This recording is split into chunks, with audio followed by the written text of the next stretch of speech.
Key Insight 3. Accounting documents communicate the financial health of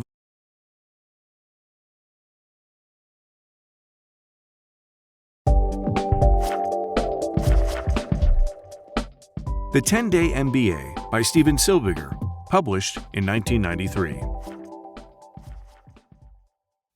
Why spend 2 years in an expensive MBA program when you can learn most of what you need to succeed in a fraction of the time? The 10 Day MBA by Steven Silbiger provides the basics of a business school education without the prohibitive time and cost commitment of a formal program. Too many top schools are more concerned with maintaining their reputations as elite institutions than with teaching students the things they need to know. Silbiger distills the most essential points of curricula from the most prestigious American MBA programs, including those at Harvard University, the University of Pennsylvania, and the University of Chicago. A top-notch business education covers 9 vital subjects: marketing, ethics, accounting, organizational behavior, quantitative analysis, finance, operations, economics, and strategy. Together, these subjects inform holistic leadership and smart management strategies. Each area tends to influence the others. Any student of business needs to understand what a company sells, how it produces and markets those products and services, and how its money is borrowed and invested. This knowledge informs companies' short and long-term strategies. This report is based on the 4th edition of the book, published in 2012. Key Insights. 1. A good marketing plan requires 7 steps. 2. Business people must contemplate the ethical implications of their decisions. 3. Accounting documents communicate the financial health of a business. 4. Organizational problems require strong interpersonal skills. 5. Quantitative analysis tools provide an objective framework in which to assess multiple solutions to a problem. 6. Finance is the discipline of maximizing wealth. 7. Operational problems can be addressed using a 5-point framework. 8. Microeconomics and macroeconomics can help a company understand its relationship to supply and demand. 9. Strategic planning requires patience and deep thought. Analysis. Key Insight 1. A good marketing plan requires 7 steps. A comprehensive marketing plan can be developed in 7 steps. The first 6 are consumer analysis, market positioning, distribution channel analysis, development of the marketing campaign itself, and evaluation of the campaign's economic feasibility. The 7th step is either the execution or revision of the marketing campaign, depending on the outcome of step 6. Consumer analysis begins with an examination of the people who use the product. This stage includes an examination of consumer wants, needs, and habits. Targeting the right consumers is an essential step in making sure that the marketing campaign finds its audience and that dollars aren't wasted on people who are uninterested in the product. Market analysis, the second step in the process, makes a broad study of the conditions of the marketplace. This includes study of the competitive field, as well as any applicable federal and state regulations. With market positioning, the third step, the product's advantages and weaknesses are considered in the context of the competitive field. The next step is an examination of the product's distribution channels, which include every way the product might reach its customers. Some companies might make a product available only via direct sales on their own website, while other products are primarily sold through department stores and other third-party vendors. Many combinations and single-channel strategies are possible. After all this analysis is complete, the marketer can begin to compose a marketing campaign. This may include a mix of advertising on TV, in print, and online, among other media outlets. This is also the stage at which promotional tools, such as coupons and samples, are planned. After the marketing campaign is developed, it's important to make sure it is likely to be profitable. Costs and timetables should be examined closely to make sure the plan is feasible. If the plan isn't feasible, it must be revised. If it is feasible, the plan is ready to be executed. Key Insight 2. Business people must contemplate the ethical implications of their decisions. Ethics is a relatively new topic in business school curricula. Big scandals over the last 50 years, including insider trading and the 2008 financial crisis, have brought ethical issues to the fore. Environmental responsibility, quality of life, privacy, diversity, and sexual harassment are all important considerations for anyone who is doing business today. Unlike accounting, ethics is not a straightforward subject with easy answers. There are two main competing schools of thought, which are the social responsibility approach and shareholder theory. The social responsibility approach regards businesses as having an obligation, both to shareholders and to society at large. Shareholder theory holds that the sole responsibility of a business is to maximize profits for shareholders. The social responsibility approach is more popular and politically correct in business schools today. One way for a company to understand the ethical implications of a given decision is to perform a stakeholder analysis. Stakeholder analysis is a framework for considering the wants and needs of all people who the decision would impact. For example, a timber company that is considering outdoor work that would disrupt a population of endangered owls would start by making a list of all parties who would be affected by the decision. That list might include people at various levels within the company, community members, suppliers, and customers. The pros and cons of moving forward with the work must then be considered from each party's vantage point. For instance, the concerns of the community will likely differ from those of the company's executives. Understanding that difference is crucial to stakeholder analysis. The final level of analysis is to consider the legal and moral rights and responsibilities of each party in turn. Once ethical considerations have been identified and weighed, a plan of action can be developed. Leaders must contemplate the available options and consider the short and long-term consequences before rendering a final judgment. Key Insight 3.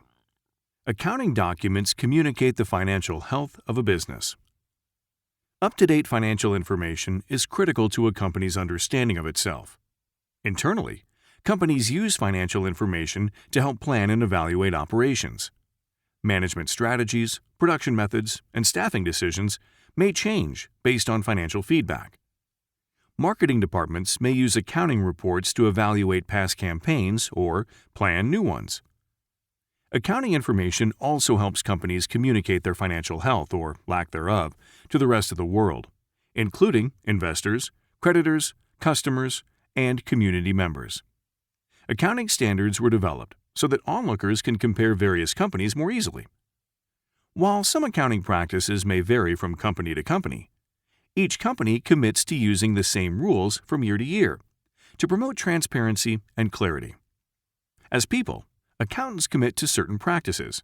One is objectivity. Accountants always seek evidence to support each entry or transaction on a ledger before it is recorded.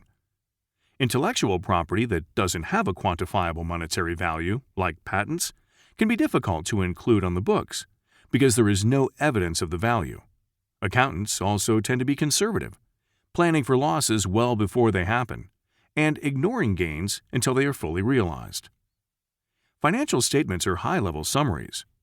There are three main types of financial statements: balance sheets, income statements, and cash flow statements. Balance sheets provide a snapshot of a company's assets and liabilities at a point in time. This information conveys the status of a company at a given moment, but provides little information about the past and future.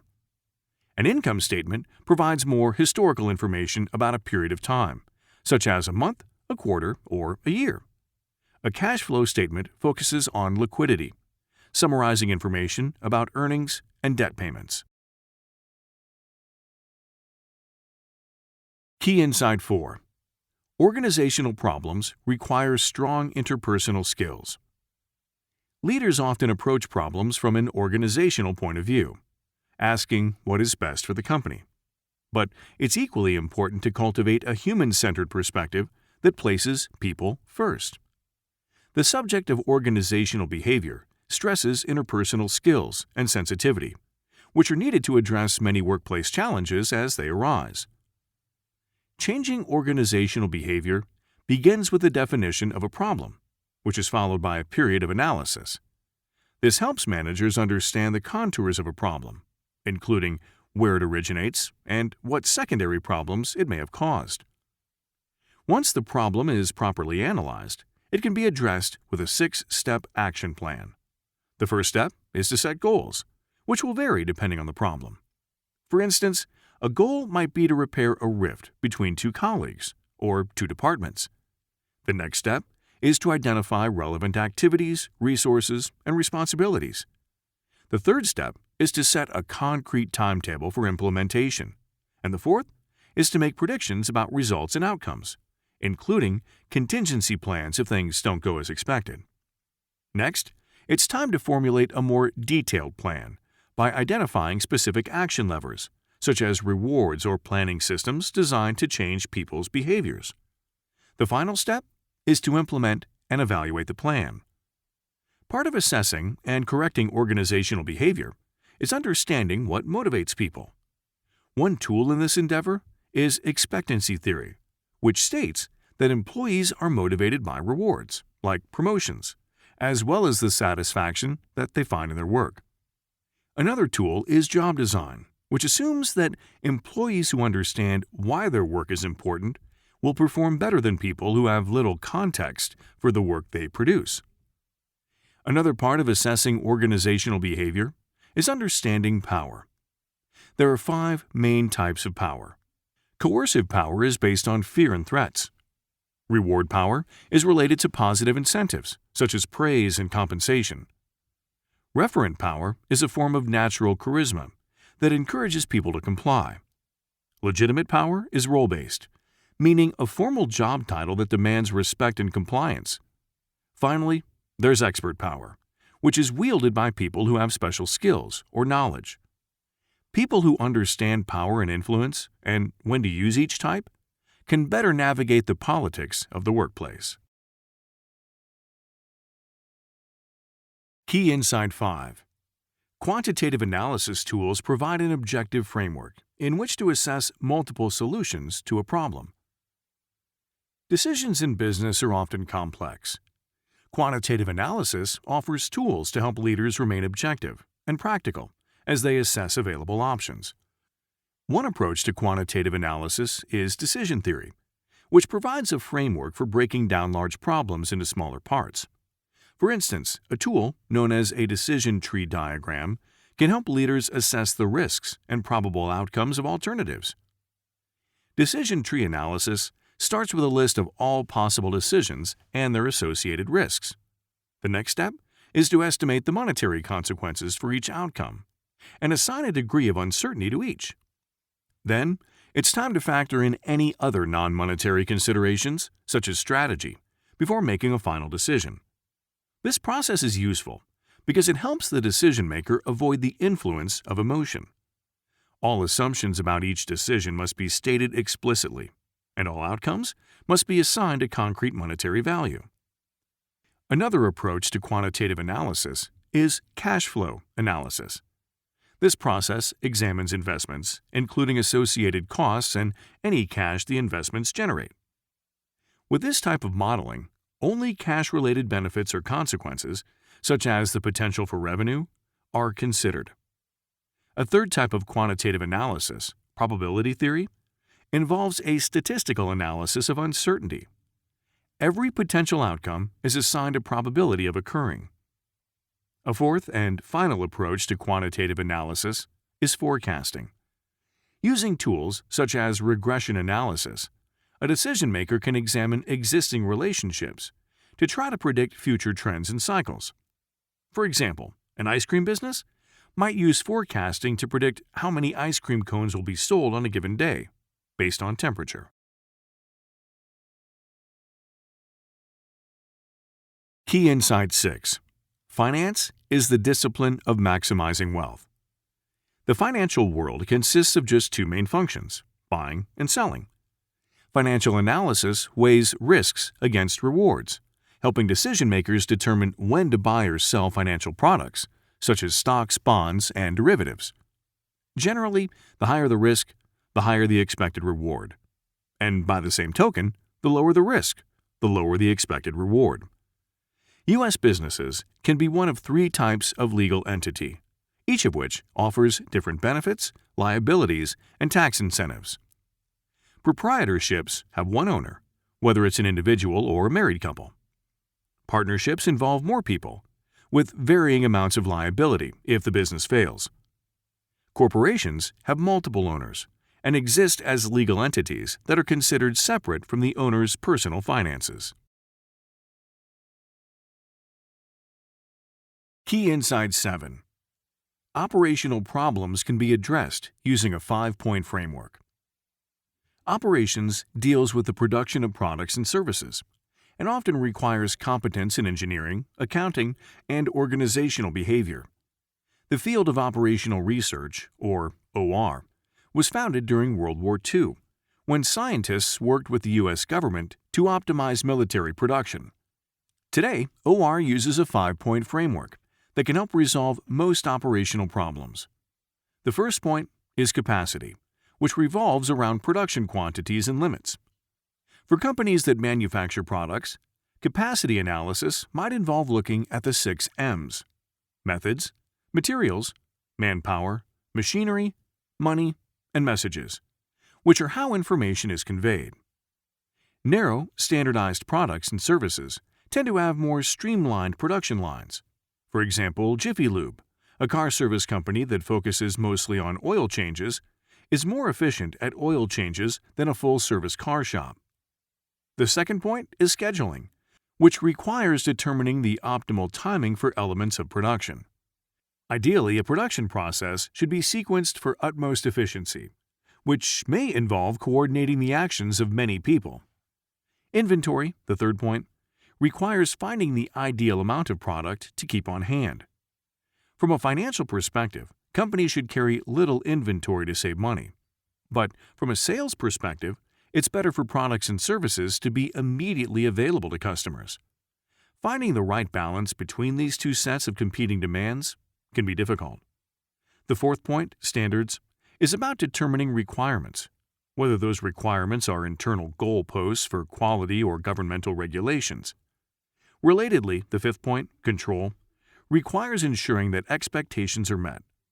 Both the company and the customer must be happy with the final product, even if it's not perfect. Key Insight 8. Microeconomics and macroeconomics can help a company understand its relationship to supply and demand. There is no such thing as a perfect economic model, but even imperfect economic analysis can help businesses understand the way that the market works in relation to the products and services they produce. Economics is powered by supply and demand. Supply is the amount of a product or service that a company is willing to sell, and demand is consumers' willingness to buy products and services. These two forces work together to set prices for products and services. Sometimes, buyers are more sensitive to price points. When customers are more sensitive to price changes, as with fast food promotions, demand is elastic. As the price goes down, consumers are willing to buy more fast food. When customers are less sensitive to price changes, as with any item that's considered a necessity, demand is inelastic. A smoker who is addicted to cigarettes, for instance, will not respond to fluctuations in price as much as fast food consumers do. Microeconomics studies how supply and demand work on a small scale for individuals, small groups, organizations, and industries. Macroeconomics requires high-level analysis of broad economic forces, such as inflation, recession, interest rates, exchange rates, economic growth, and globalization. Both outlooks are necessary for a company to formulate a holistic understanding of the market forces that affect the business. 4 primary market structures inform macroeconomic analysis: pure monopolies, oligopolies, monopolistic competitions, and pure competitions. Pure monopolies are sellers who have a totally unique product. In the United States, many public utilities are monopolies. Oligopolies operate in industries, such as the airline sector, where there is one product provided by several companies. Monopolistic competition is a market in which there are multiple producers offering the same or very similar products, for which service and delivery mechanisms may vary. A 24-hour copy shop might charge higher prices, for example, than one that's only open 9 to 5, because the owners understand their shop is the only one open after regular business hours. Pure competition involves any industry in which the price of a product is not influenced by marketing. This category includes most durable commodities like gold, wheat, or corn. Key Insight 9. Strategic planning requires patience and deep thought. Strategy is the most interdisciplinary business topic, drawing on knowledge gathered in marketing activities, accounting information, and operational analysis to achieve its goals. A comprehensive strategy must look outward by assessing and responding to the competition, and inward by making changes to internal methods and practices. A beginner's mistake in business is to imagine that strategy can be developed into a theoretical vacuum. Like people, institutions are often naturally resistant to change. Change is easier to discuss than to implement, and for a good idea to work, it must first be well executed. Planning can be balanced with practicality by incorporating concrete goals, specific actions, and concrete timetables into the strategy. At the same time, good strategists must remain flexible and evolve to account for new information as it arises. A company's goals can change depending on variables like market conditions, and generally, when goals change, strategy must change too. There are 3 main levels of strategy: functional, business, and corporate. Functional strategy generally deals with the operations of an organization, seeking out new ways to add value to existing processes. Business strategy confronts the current landscape in the industry, including how to compete with similar companies. Corporate strategy examines new business opportunities by asking if the nature of the business itself should change or diversify. Of the 3 levels of strategy, business strategy encompasses most strategic initiatives. Competitive challenges are met with 3 generic strategies that can be used in almost any industry: cost leadership, differentiation, and focus. Cost leadership focuses mainly on lowering production costs and reducing prices. Differentiation is a marketing technique that makes a company stand out against its competitors. Finally, the focus strategy requires deeply concentrating on a particular area, whether it's a segment of the market or something even more narrow, such as a single product. Important people. Steven Silbiger, the author, is a marketing professional. He holds an MBA and is a certified public accountant. Author's style. As its title suggests, the 10 Day MBA is organized into 10 topics. 9 are business disciplines, and the 10th is a hodgepodge collection of miscellaneous subjects. The 10 days of the title isn't literal, meaning that the book does not necessarily require 10 days reading time. After a brief introduction, the remaining chapters are organized into a similar structure. Each begins with a short list of subjects that will be covered in that chapter.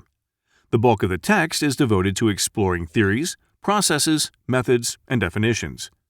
Each chapter ends with an outline of what was covered and a list of highlights or takeaways that summarize important processes and define key terms. One-panel cartoons are scattered throughout the text for comic relief. The author frequently emphasizes the importance of learning the technical terms or jargon used in MBA programs. This reflects Silbiger's belief that the social signals sent by the use of a special vocabulary are almost as important as the knowledge itself. Author's perspective. Silbiger has an MBA degree and is a certified public accountant. His book was inspired by the notes he took during his MBA program. In the book, he provides a high-level overview of the major areas of business. While the chapters are more concerned with practice than theory, there's a relative shortage of real-world examples and case studies. Silbiger does include overviews of historical figures, such as Adam Smith and Milton Friedman, who are particularly important in business school curricula. The 10-Day MBA was written for a broad audience with little knowledge about basic business concepts, including professionals who want to know more about economics and accounting, people who can't afford business school, and recent college graduates with a liberal arts background who are considering business school. Silbiger acknowledges that the book's biggest deficiency compared to a traditional business school education is the lack of networking opportunities it provides.